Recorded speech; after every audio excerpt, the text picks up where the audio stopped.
when you're on a path of spiritual awakening, it is one that you will have to traverse alone for quite some time, right?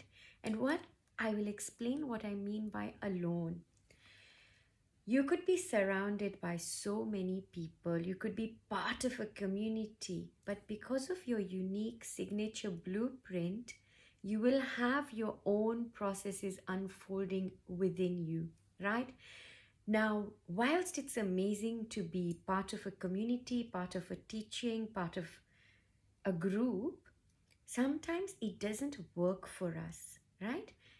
The reason being, if by chance you have some sort of a hole in your personality that makes you want to people please, that makes you want to be accepted, that makes you want to fit in, right? Now, your spiritual awakening will want to take you another way, but that issue with the psyche, the issue with the mind itself, will keep you there, right? So your spiritual awakening, that process itself, will have you at loggerheads with people who are part of the community. You'll feel all sorts of things. Now, all of that is in a way going to be these hurdles, these hindrances, and they will then start to show in your body, right? Like stiffness, pain, fibromyalgia, because there is a resistance, right? There's a resistance to that flow of life that is already happening, but we don't have the courage to embrace it, right? It could be courage, whatever name you want to give it, for whatever reason we will want to stay in that. Now, I will give you my own little example. I was very, very much devoted, and I still am, and to lots of modes and ways of service. And one of the things that I used to like doing is to volunteer to clean a temple. I used to volunteer in whichever way that they required certain services. But after a while, right, I stopped doing all of that. And my focus and priority was on my own self. And the one question that kept coming to me was that you have all of these people coming in collective worship towards a particular deity, a teaching, a community, and they're all together. Yet they all seem to be doing the exact same thing again and again. And the conversations are the same, everybody's talking about the same thing, but there's no growth, right? There is no real enforcement of even the teachings, because it's sort of like, okay, this is what's taught, we stick to the letter of what is being taught, right? So there's no real direct experience of this, right? So it can start off, like I said in one of my posts on devotion, where you think, oh, wow, look, this deity or this teaching is really working for me, and look where it's taking me, right? But there'll come a time when you outgrow it almost, or rather, you now move on to the next step. And that next step, which requires you sort of breaking away. And when you break away, right, there is that feeling, oh, I'm being judged, there is a rejection, and this is all mind, right? It's nothing real. There is nothing real in it, although it feels so real, right?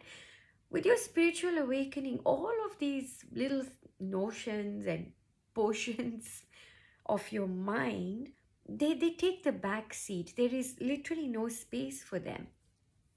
And as this is happening, you will do what you need to do for that moment without judgment, to whether it's a community or a belief or a teaching, whatever. Without judgment, you're simply attending to your awakening self-care, right? You're maybe needed somewhere else. So that flexibility is very, very vital. Sometimes we also feel alone in our spiritual awakening, especially when you are now getting you're working through certain things inside of yourself. Maybe you can't stand crowds, maybe you feel really highly sensitive, right? And you're vibrating, remember, your vibrational frequency has shifted, right?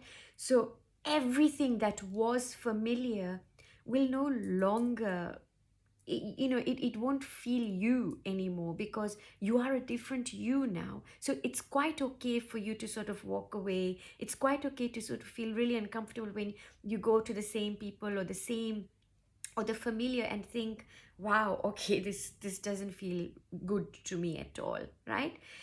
Now, in certain instances, because you're also able to pick up a lot of vibes in the end, right? Where people are not living consciously, where there's no consciousness in what others are doing around you, you'd rather simply walk away and be in your own space. And this is where there's a beautiful hymn from the Guru Granth Sahib Ji. I very rarely quote, but it just reminded me of this, because as I was, when we were growing up, my mother used to get us to do this short prayer every day, which was Thir gar baiso, har jan pyare, Satgur tumre kaaj sware. A little bit, that's just the intro. So Thir gar baiso means that sthir ghar baiso, meaning you just sit in your home still. The Guru will come to you, right? So it's not a physical guru or a guru from the outside who is coming into your space, but this is the house, right? In this house, we've housed ourselves. This is our house, right? And in this house, the Guru will come. The Guru awakens within us. So that which is the light and the dark coming together, and you can see how it all works. You can see how duality works. You can see where you are in all of this, right? So that you will get it there. The more you sit in your awakened states, these spurts of feeling alone will disappear, right? You will be alone, but you will not feel alone. So, meaning you won't feel loneliness. It's a point that we will cross. And soon, even that longing inside of you for your tribe, for your vibe tribe, will disappear. The more that you sit in your awakened state, you sit in your own self, that goes, because you're always connected, you're always fulfilled and full of life and full of promise as well, because you are living, you're fully engaged and involved, right, with existence. So this, folks, that feeling that I don't really fit anywhere, that feeling that, gosh, this doesn't work, I get it. I have a little 4-year-old who sometimes gets invited to parties and things like that, and I oblige, and I come back thinking, oh God, I need to have a few showers from that. And obviously not physical showers, but there will be moments, right? But just embrace it. You don't have to go to things, you don't have to fit in. Whatever your mind is saying to you, whichever situation you're in, allow the spirit to speak to you, allow your awareness to tell you, right? And you will know what it is. You will know what it is.